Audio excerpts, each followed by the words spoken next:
Hey everyone, good evening and welcome. Thank you so much for joining us. My name's Roger from the Expedition Project. We are back with another live and I've got a very special guest tonight.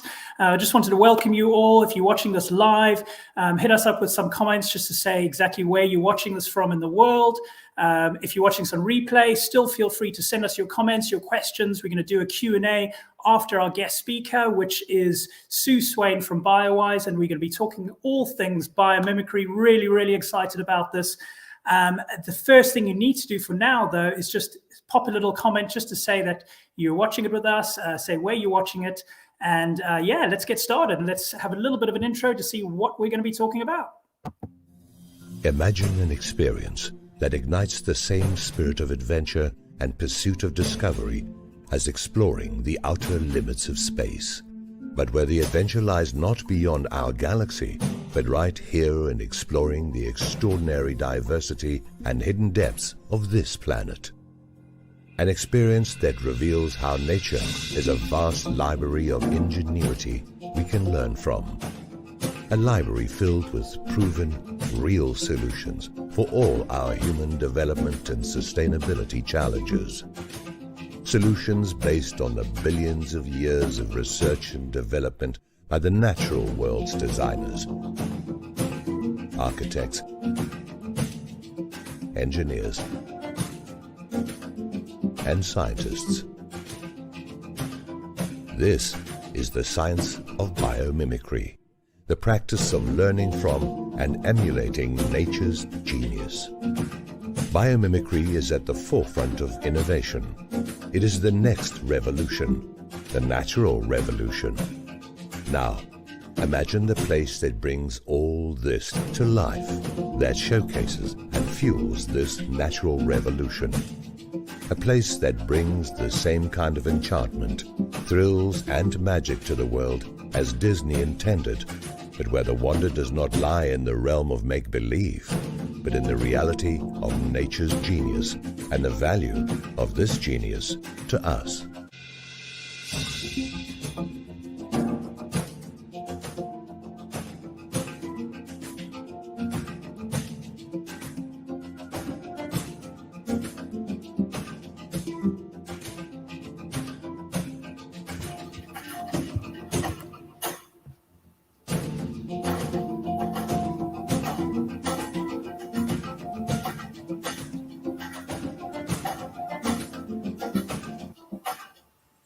Welcome, Sue. Thank you so much for joining us. Sue and I have known each other for 15 years. I met her way back and was so inspired when she first taught me all about biomimicry. And it wasn't just the topic that inspired me, but her passion was just unbelievable. Sue, good evening and welcome. Thank you so much for joining us.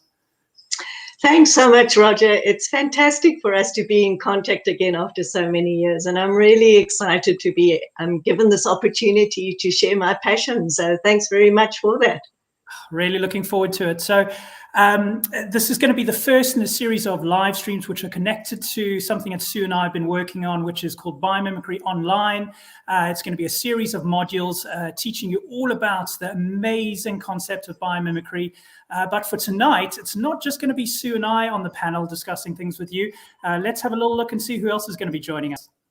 Allow me to introduce some of the stars of our show.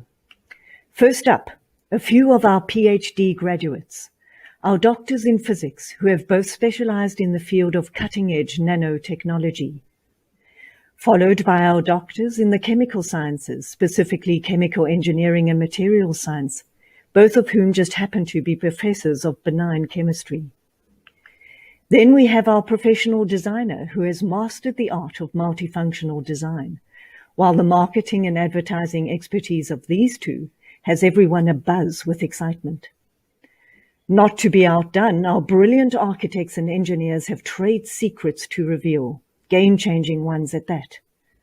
Our specialist manufacturers can teach us a thing or two about radical resourcefulness, while our energy experts, well, they have a wealth of knowledge to share in terms of efficiency and energy generation. Given recent developments, the innovative strategies of two of our medical advisors are likely to be the talk of the town.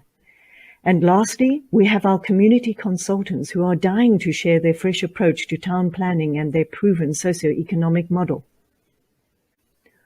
All of these stars have one thing in common, and it's something we share in too. So without further ado, let the show begin. I love that. I love that. So clever. So Sue, I believe you've got a little bit of a presentation introduction you're going to run through us tonight. Yep, indeed I do. Fantastic. Can we go for it? Yeah, no, you get that set up. So while Sue's just getting her presentation ready, just a reminder that we're going to chat, and Sue's going to do a little bit of a chat for about 7 minutes or so, and then what we're going to do is we're going to take some questions. So get your questions ready, watch the presentation, and then basically, we'll get some of your questions from the audience. So anything you want to know about biomimicry, and let's get this started. Okay, Sue, your presentation is up and running and looking great. Excellent, thanks very much.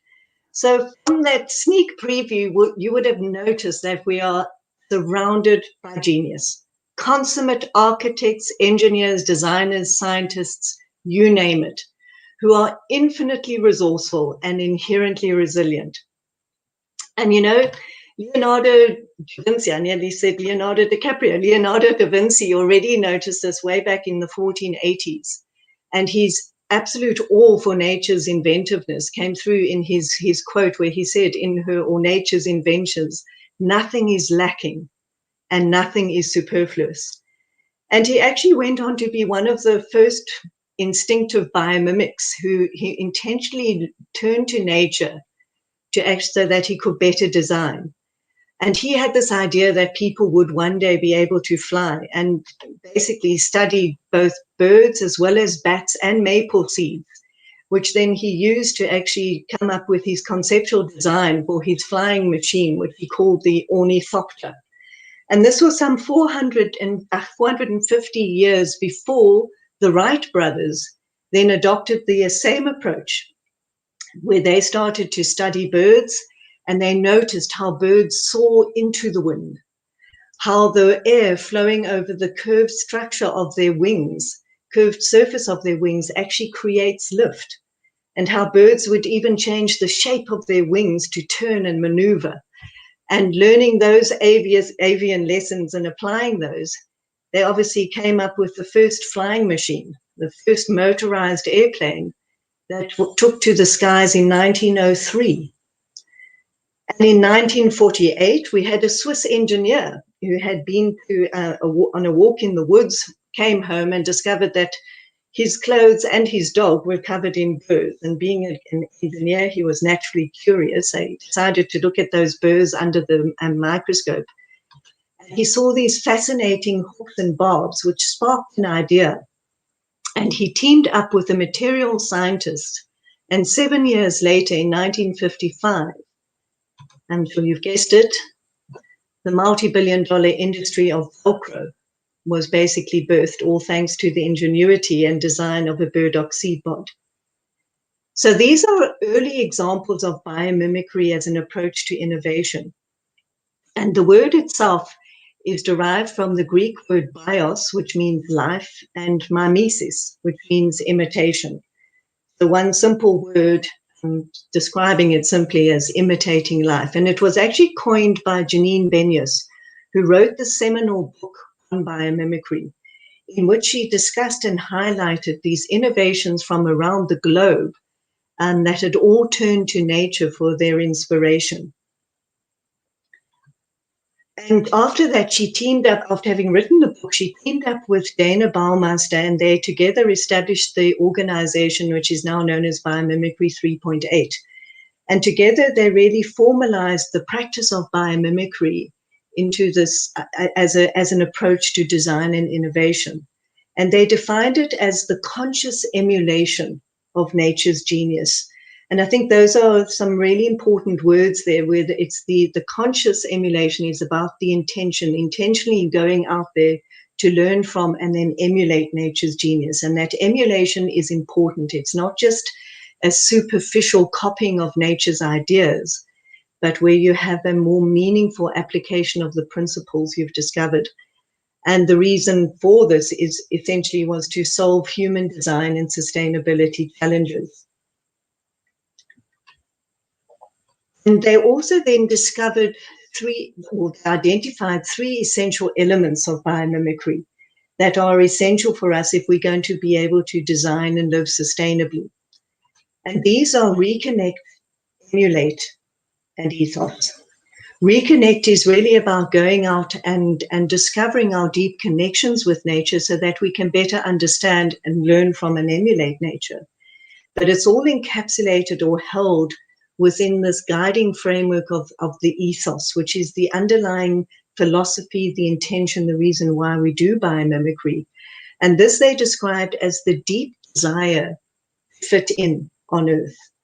And this ethos is critically important because it's what determines whether our nature-inspired innovations are as nature intended them to be, which is appropriate to living on Earth.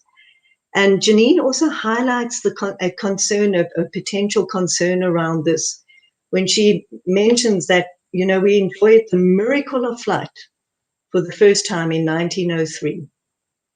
And by 1914, we were already dropping bombs from the skies. So that's really food for thought. And it's this brand of biomimicry from Biomimicry 3.8 with their depth of insight and their philosophy and these three essential elements that form the backbone of our course. So those three elements are exactly, we focus on those, the Reconnect, Emulate, and Ethos. But we have a slightly different focus and approach to biomimicry, where we value biomimicry not so much as an approach to innovation and design, but actually as a way of life, a way of being.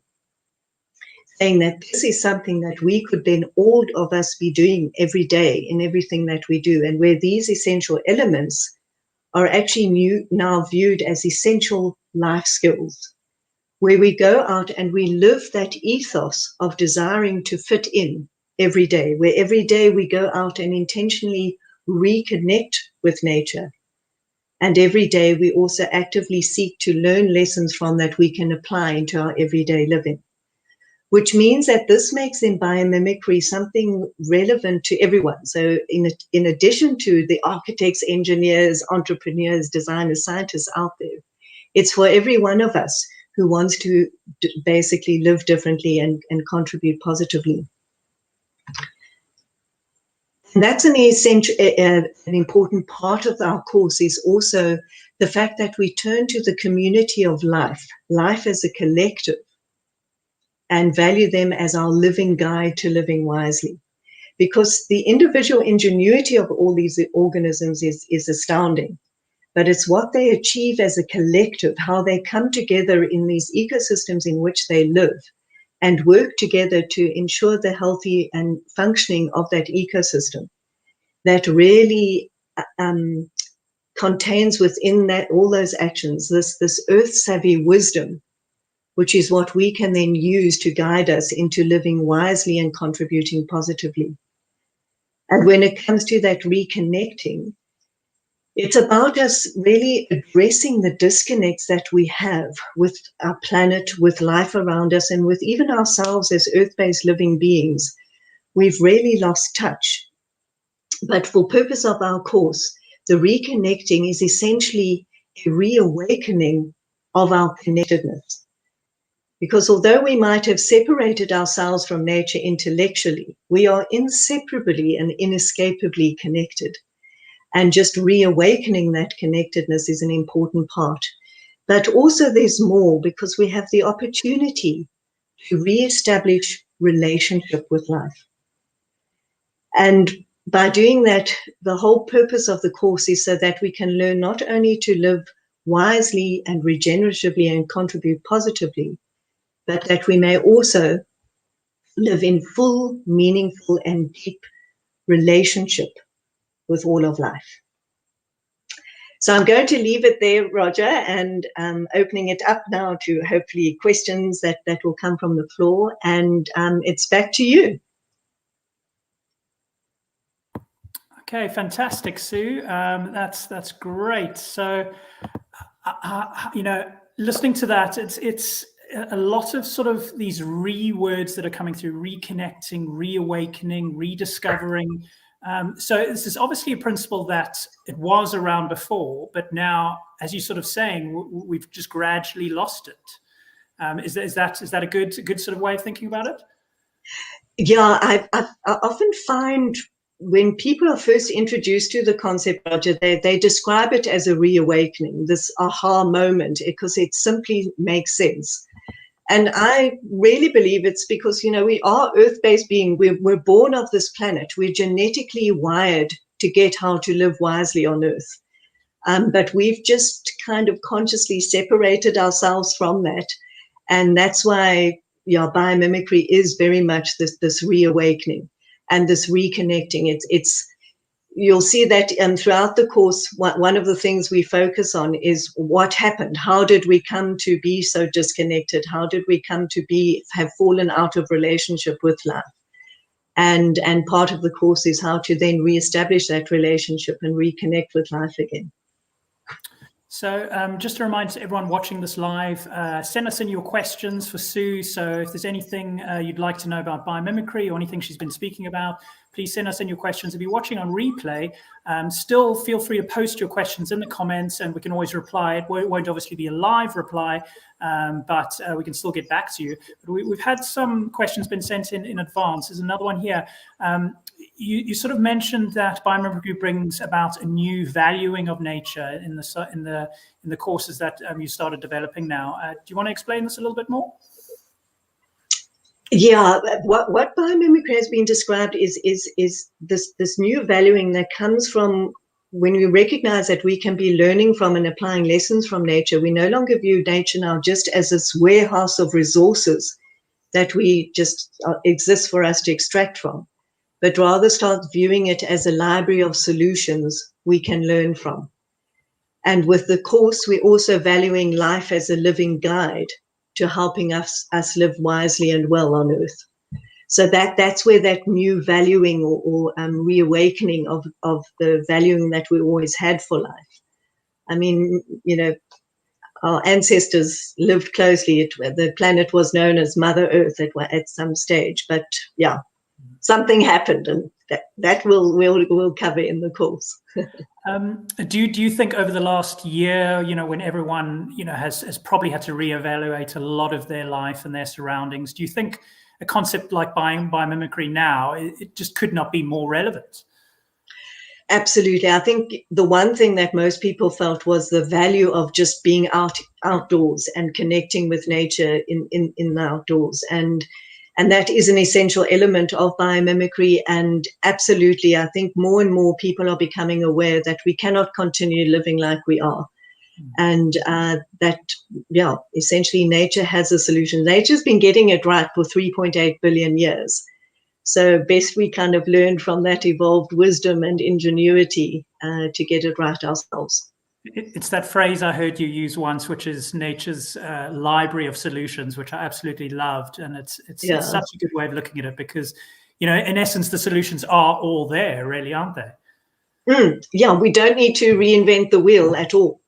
Pretty much every single design and sustainability challenge we're facing, nature has already got there. They've already solved that and solved it with an elegant simplicity that is simply mind-boggling. It's that evolved wisdom that they've figured out in 3.8 billion years. They've managed to figure out what it takes to thrive on Earth. And it's us learning with humility how to tap into that. So those are some of the key phrases you'll hear all the time is having curiosity. I mentioned the curiosity of Georges de Mistral for his manufacturing of Velcro, but also that humility. It's that humility that was first expressed in those words of Leonardo Da Vinci that we need to bring in today. And unfortunately, that's the one thing we do tend to struggle with because, look, we are a clever species, but we haven't yet evolved that cleverness and intelligence into wisdom. And that's where we need to really consult nature to how to do that, yeah. So another question I got sent in advance, you may have sort of answered a bit of this already. I don't know if there's anything else you want to elaborate on, but the question is, with biomimicry, the emphasis is about learning from nature. Can you explain how this is different from the normal way we study nature? Yeah, great. Rog, do you maybe have that one image, Yes, the two images I showed about the termite mound. That'll help. Thanks.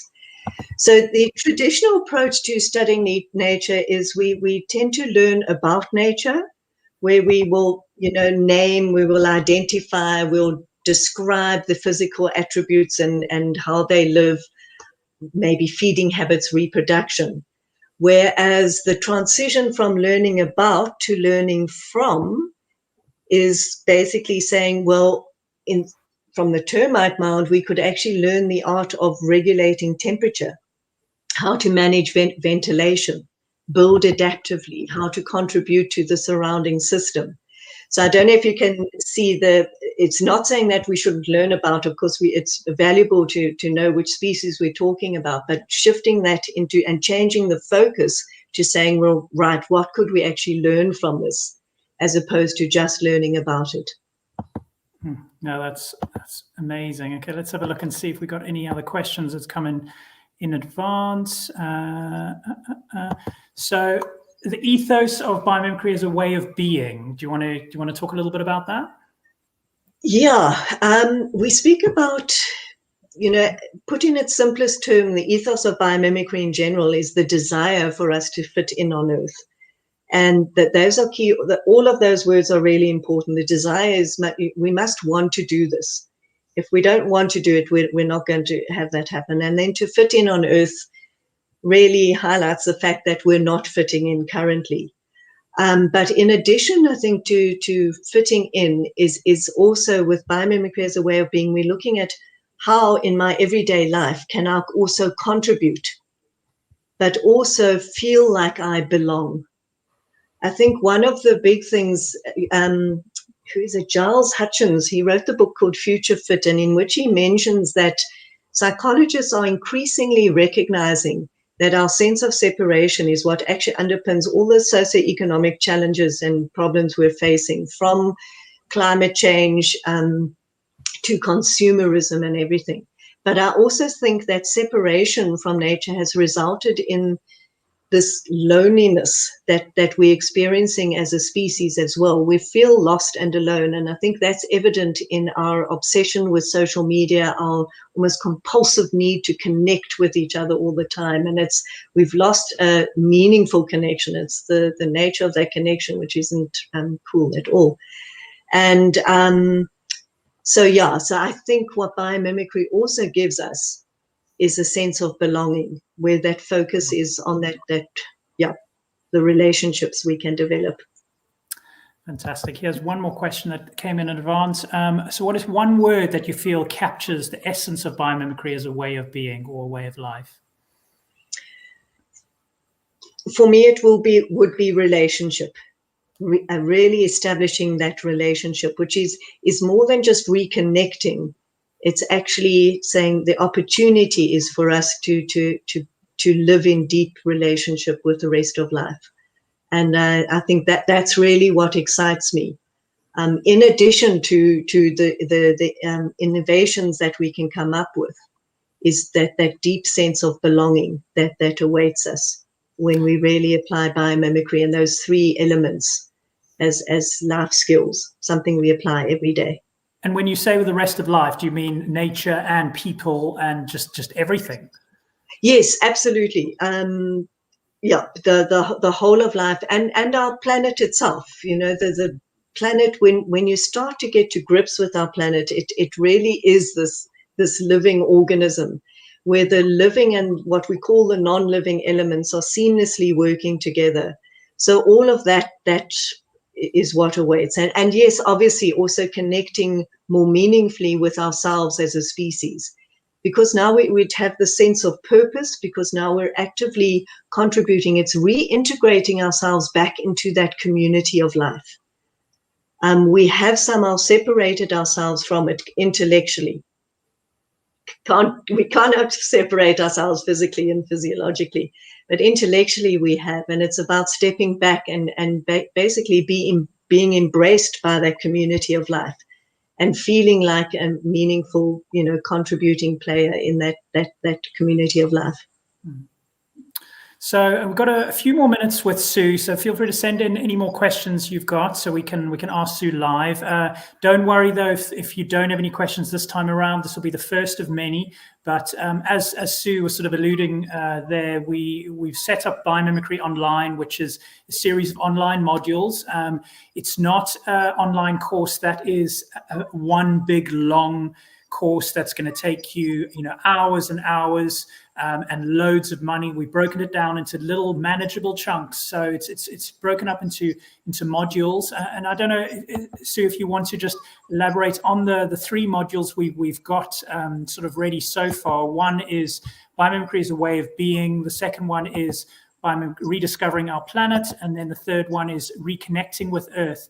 So you've broken these down so nicely into such manageable chunks, and there's parts where we're watching some videos, doing some reading some articles, doing some exercises, doing some fun quizzes. Do you want to break up those three modules into a couple of sentences each?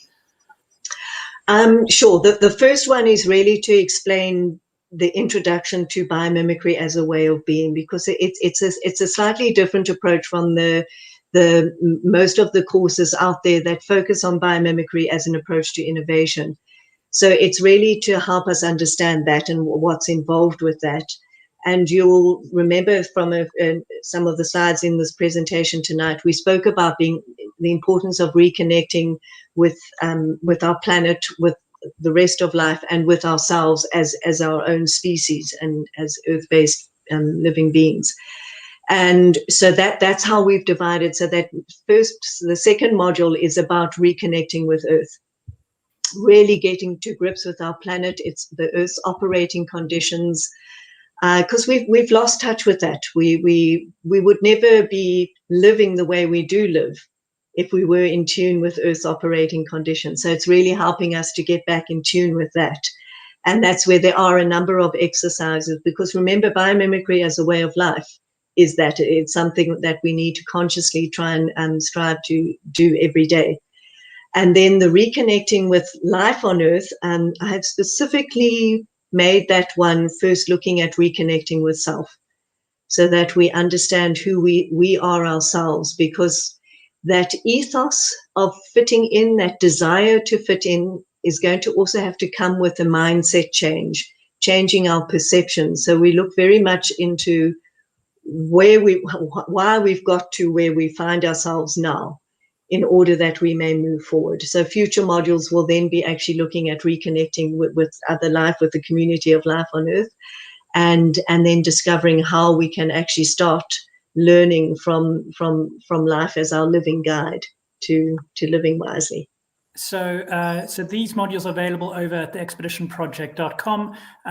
The nice thing about these online courses is, it's mimicking biomimicry in itself, in that we're not trying to reinvent the wheel. We are taking a different approach, as Sue mentioned, but we also, linking back to some of the other amazing, opportunities that are out there, and people that are out there, and courses that are out there, which is, the ethos of the Expedition Project, and obviously Biowise as well. Sue, is that probably a good way to sum it up? Yeah, perfectly. It's about complementing what's out there and raising awareness of all the amazing things that one could do to get involved and start practicing biomimicry. And this course is really intended as an introduction for people, and for architects and engineers. It would provide a great foundation to then go into the more formal practice and courses out there that are on offer. So yeah, it's definitely, we're doing it biomimetically. You've got it spot on there. and actually, that led me into the next question, which is, who could take advantage of a course like this? Who would it benefit, do you think? Look, seriously, anyone, but obviously your architects, your engineers, your designers, but anyone who really feels the need, who is caught up with sustainability and understanding the need for us to start living lives that are sustainable. But that is not one of my favorite words, because I think we're capable of so much more than just trying to sustain things or sustain the status quo. So it's anyone who just feels a bit burdened by how we're currently living, who recognize the consumerism, the throwaway society, recognize we're drowning in waste. What can we do about it? What can I do about it where I am, in my home, in my community? So it's for students, it's for scholars, it's for, is that still a term, housewives, anyone, moms, dads, getting everyone really talking about it and starting to see, because reconnecting with life is something we all need to do. And we've seen that as a result, throughout this COVID time, how important that is. But we can take it to the next level as well, where we can become an integral part of this community. There's a lot of what's the word I'm looking for? Almost depression out there. People are concerned, how do we do this? It feels overwhelming. And this is like almost a step-by-step guide where we can daily start making those differences and feel like we're contributing. And I really believe our future as a species is for us to not only become integrated back into the community of life, but to find a way of becoming integral to that community. How are we contributing positively? And that's something we can all do. And the nice thing that I noticed with the modules is that it's not one-way learning. It is any participants can submit questions, they can submit ideas, and it can kind of start to build this community and start to sort of collaborate on potentially future modules, future ideas, what they've noticed, what they've learned, what they've really attached onto, different sections more than others and everything, which is amazing. It's not literally watching videos, taking notes, and that's it. Yeah, thanks for that, Roger, because I think that's a really important part of it, is that everybody can contribute to the development of the course and to making it more meaningful, because there might be some ideas from my side of exercises that people can do that work for me, doesn't necessarily work for you, but it might work for another person, and something that they do and they share. We all start getting aha moments from each other. Because, I continue to learn every single day, and yeah, so absolutely. And also we always speak in biomimicry terms, we speak about being attuned and responsive, and giving, also course participants the opportunity to even ask for additional modules, that this is something that really interests them. Either we can, generate a new module, or we could point them in the direction of somebody who's already got something happening out there that could feed that need. Yeah. Fantastic. Thank you so much. So there's 3 ways you can kind of get involved or get active or get started now. And we're going to be doing these as sort of monthly catch-ups with Sue and myself, where we can discuss what modules have been released, what some of the questions and thoughts that have come in.